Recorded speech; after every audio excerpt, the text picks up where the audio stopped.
하나님 말씀은 마가복음 3장 7절부터 19절까지입니다.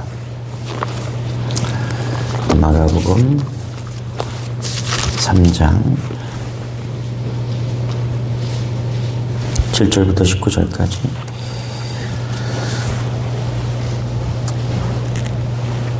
교독하도록 하겠습니다.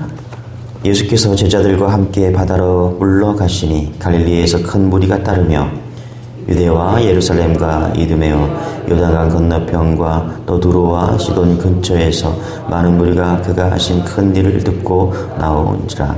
예수께서 무리가 에워싸 미는 것을 피하기 위하여 작은 배를 대기하도록 제자들에게 명하셨으니 고지셨으므로 병으로 고생하는 자들이 예수를 만지고자 하여 물러왔음이더라.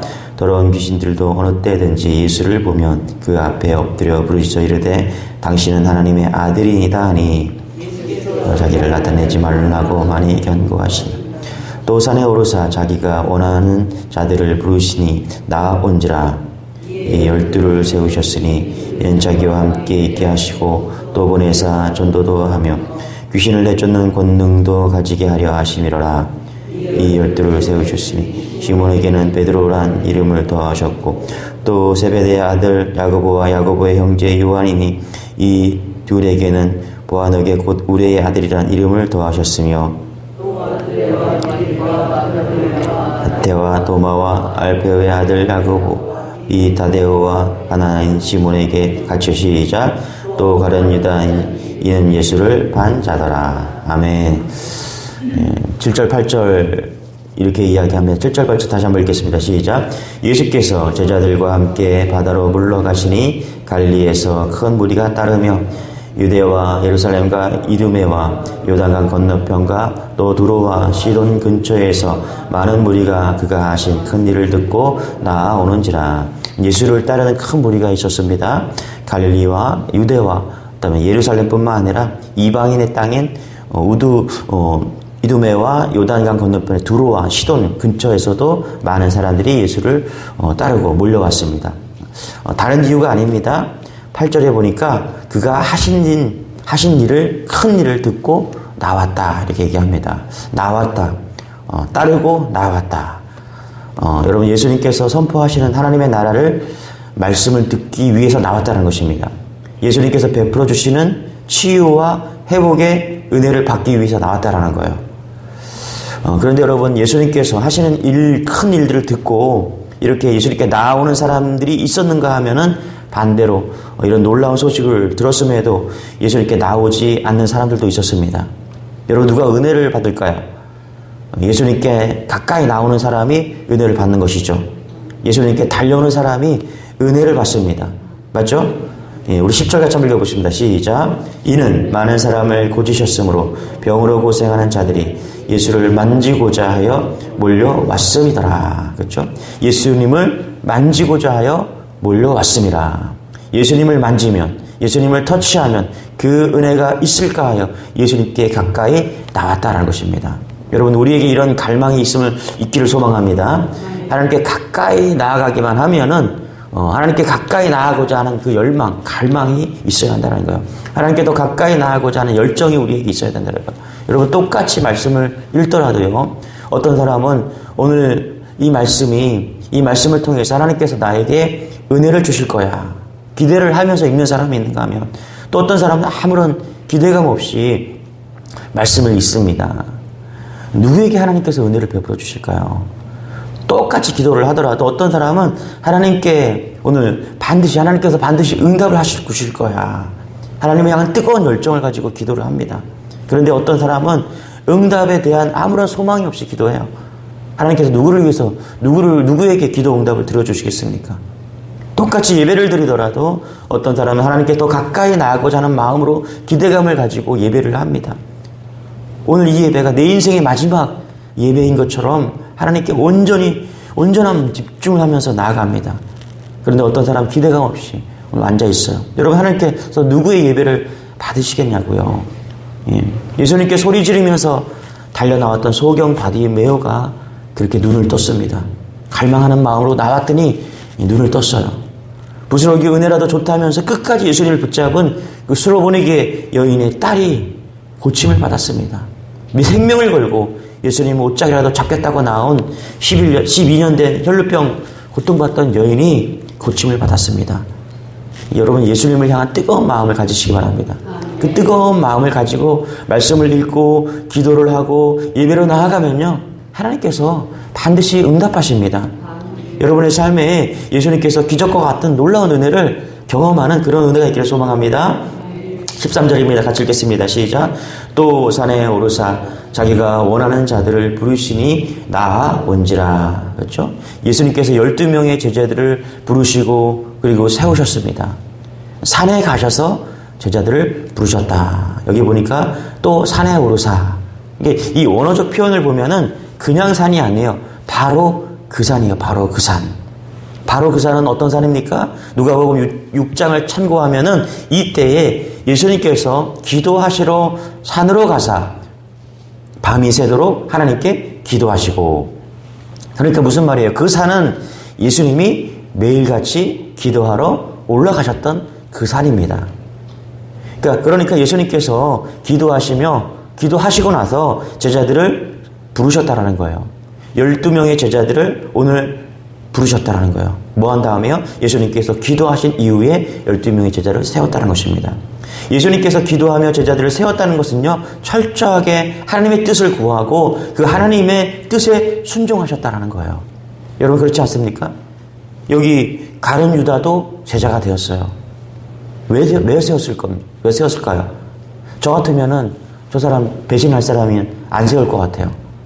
그런데 예수님께서 기도하시고, 비록 배반할 거지만 그가 회개의 기회를 주고, 또 그를 통해서 하나님께서 우리가 깨닫게 하시기 위해서, 그렇죠? 하나님께 순종함으로 세웠다는 것입니다. 예수님께서 기도하시며 하나님의 뜻을 구하고 제자들을 세우신 것처럼 여러분, 우리도 삶의 모든 일에 기도하며 하나님의 뜻을 구하시기를 소원합니다. 이것이 하나님을 전적으로 의지하는 삶이죠. 저 같은 경우에도 이제 설교를 준비할 때 정말 하나님의 도우심을 간절히 구합니다. 예배 때, 또 설교의 자리로 나아갈 때 성령님께서 앞장서 달라고 간절히 구합니다. 또 성도님들을 만나서 기도할 때나 상담할 때 하나님께서 원하시는 뜻을 잘 전달하는 통로가 되게 해달라고 간절히 기도합니다. 회의를 하든지 중요한 결정을 할 때마다 더욱 하나님의 뜻을 구합니다. 하나님을 의지하지 않고서는 아무것도 할 수 없음을 인정하기 때문입니다. 그리고 그렇게 하나님을 의지하고 기도할 때 하나님께서 은혜를 주시고, 어떤 편을 택하더라도 하나님께서 우리에게 섭리 가운데 인도하는 것을 믿습니다. 여러분, 정말 하나님을 간절히 의지하시기 바랍니다. 매 순간 간절히 기도하시기 바랍니다. 매 순간 하나님의 뜻을 구하시기 바랍니다. 그리고 하나님께서 인도해 주실 때 적극적으로 순종하십시오. 그곳에 은혜가 있고요, 그곳에 기쁨이 있고, 그곳에 감사가 있습니다. 이 놀라운 은혜를 매일 누리시는 은혜가 있기를 축원합니다. 14절입니다. 같이 한번 읽겠습니다. 시작. 이에 12를 세우셨으니 이는 자기와 함께 있게 하시고 또 보내사 전도도 하며. 그렇죠? 할 이야기가 너무나 많죠. 12명의 제자를 부르시는 이 사건이기 때문에 할 이야기가 너무나 많습니다. 그런데 저는 14절이 너무나 좋습니다. 14절에 뭐라고 말씀하시냐면 이렇게 말합니다. 이에 12를 세우셨으니 이는 자기와 함께 있게 하시고. 그렇죠? 자기와 함께 있게 하시고. 이 편이 너무 좋은 거예요. 예수님께서 제자들을 부르시는 이유는요, 첫 번째로 같이 있고 싶어서였습니다. 여러분, 예수님은 우리를 부르시고요, 막 부려먹자고 부르신 것이 아닙니다. 예수님은 같이 있고 싶어 하셨어요. 함께 하고 싶었어요. 여러분, 누구와 같이 있고 싶습니까? 우리가 누구와 같이 있고 누구와 같이 밥을 먹고 누구와 함께 있고 싶습니까? 사랑하는 사람, 좋아하는 사람입니다.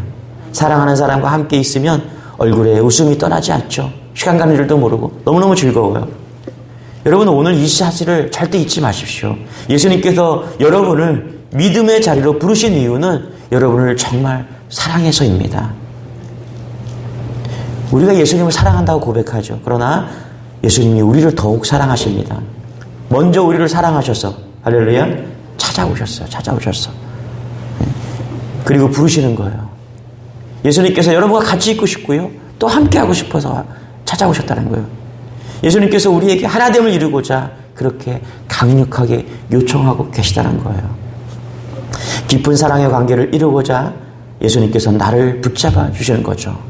요한계시록 3장 20절에 보면 그 말씀이 있습니다. 볼지어다 내가 문 밖에서 두드리노니 누구든지 내 음성을 듣고 문을 열면 내가 그에게로 들어가 그와 더불어 먹고 그는 나와 더불어 먹으리라.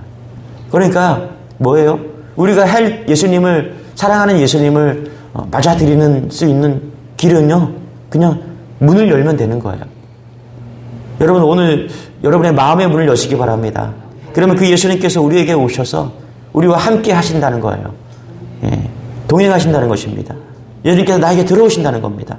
함께 먹고 사랑으로 하나됨을 예수님께서 이루신다는 것입니다. 이런 은혜가 여러분이 있기를 소망합니다. 더 감사한 것은 이렇게 말해요. 자기와 함께 있게 하시고 또 보내사 전도도 하며. 예수님은 전도도 함께 하십니다. 너 혼자 나가, 너 혼자 가서 전도해, 이렇게 말씀하시지 않고 함께 전도하셨어요. 항상 전도의 현장에 있었어요. 오늘도 말씀을 전하니까 그냥 사람들이 너무너무 막 몰려온 거예요. 그래서 이제 피하려고 옆에 배가 항상 준비되어서 따라다녔어요. 이렇게 갈릴리 호수를 이렇게. 그러다가 사람들이 너무너무 많이 와갖고 이제 좀 쉬셔야 되겠다 싶어서 배 타고 건너편에 건너가십니다. 여러분, 항상 예수님이 우리와 함께 하십니다. 사업 가운데, 여러분의 사업 가운데도 함께 하시고요. 여러분의 가정도 함께 하시고요. 여러분의 어려운 가운데, 풍랑 가운데도 함께 하시고요. 무엇보다 영혼을 구원하는 전도 사역에도 예수님이 함께 하십니다. 외로워하지 마십시오. 쓸쓸해하지 마세요. 혼자인 것 같을 때 주님이 함께 하신다는 것을 잊지 마시기 바랍니다. 우리가 우리의 삶에서 복음을 전하는 메신저로 살 때 여러분, 우리는 혼자가 아닙니다. 예수님이 함께 하시고 오늘도 우리와 함께 나눈다는 것입니다. 제가 전도 현장에 나가면 가끔 그런 분들을 만나요. 커피도 사주시고 어떤 분은 식사하라고 돈도 주세요. 전부 다 주님이 보내신 사람들입니다. 할렐루야.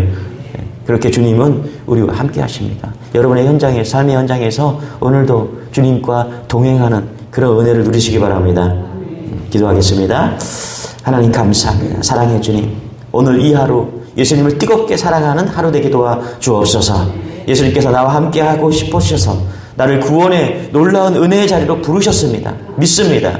예수님께 더 가까이 가기를 원합니다. 예수님을 만지기를 원하고 예수님이 주시는 놀라운 은혜를 누리기를 원합니다. 뜨거운 열정으로 예수님을 높이고 삶으로 예배하는 하루 되게 하여 주옵소서. 무엇보다 주님과 동행하는 그런 하루임을 믿고 담대하게 오늘도 감사와 기쁨은 넘치는 그런 하루 될 수 있도록 역사하여 주옵소서. 특별히 몸이 불편하고 마음이 어려운 성도들 찾아가 주셔서 임마누엘 함께 하시는 주님을 바라보는 그런 하루 될 수 있도록 역사하여 주옵소서. 감사드리며 예수님의 이름으로 기도드리옵나이다. 아멘. 우리가 말씀 붙으시고 주여 말하시고 기도하겠습니다. 주여, 주님 감사합니다. 하나님 감사합니다.